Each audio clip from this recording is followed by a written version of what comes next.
प्रफुल्ल पटेल यांनी भंडारा गोंदिया लोकसभा लढवायची तयारी दाखवली आहे। भंडारा गोंदियाची जागा पटेलांसाठी सोडायला भाजपनं मात्र नकार दिलाय। भाजप त्या ठिकाणी नवीन चेहरा देण्याच्या तयारीत आहे असं कळतंय। भाजपकडून निवडणूक लढवण्याची परिणय फुकेंकडून सुद्धा तयारी सुरू आहे अशी माहिती कळतीये। तेव्हा आता प्रफुल्ल पटेल आणि परिणय फुके यांच्यामध्ये ही एक वेगळा वाद निर्माण होऊ शकतो। प्रतिनिधी जितेंद्र शिंगाडे यांच्याकडून अपडेट्स घेऊयात। जितेंद्र, काय नेमकं घडू शकतं? दोन्ही पक्षांकडून उमेदवारी कोणाला द्यायची इथपर्यंत आता निश्चिती झालेली आहे।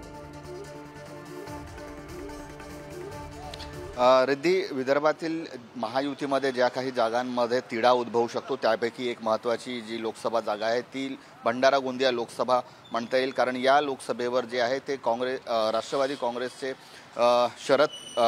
प्रफुल्ल पटेल हे सुरुवातीपासून दावा ठोकत होते। गेल्या वेळी भलेही ते महायुतीत आले त्यानंतरही त्यांनी असं म्हटलेलं होतं की माझा जो पत्ता आहे तो भंडारा गोंदिया हाच आहे आणि तोच राहणार आहे।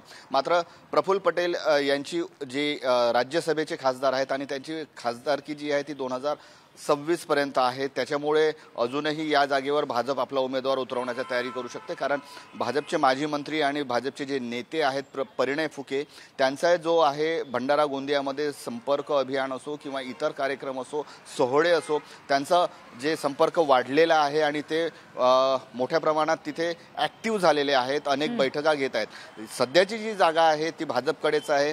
सुनील मेंढे हे तिथून खासदार आहेत, मात्र ते खासदार असूनही काही सर्वे झाल्याचं अंतर्गत गोटातून माहिती पडलेलं आहे आणि त्यामध्ये अँटी इन्कम्बन्सीचा फॅक्टर हा सुनील मेंढे यांच्या विरोधात असू शकतो आणि त्याचमुळे नवीन उमेदवार देण्याचं किंवा भाजपचे जे धक्कातंत्र देण्याची जी पद्धत आहे त्या अंतर्गत जे आहे ते परिणय फुके हे इथून उमेदवार असू शकतात। महत्त्वाचं म्हणजे गेल्या निवडणुकीच्या 2014 मध्ये नाना पटोले विरुद्ध प्रफुल्ल पटेल असा तिथे सामना रंगलेला होता आणि भाजपकडून नाना पटोले हे विजय झाले होते। त्यांनी नंतर पक्ष सोडला। 2019 मध्ये सुनील मेंढे हे तिथून निवडून आले।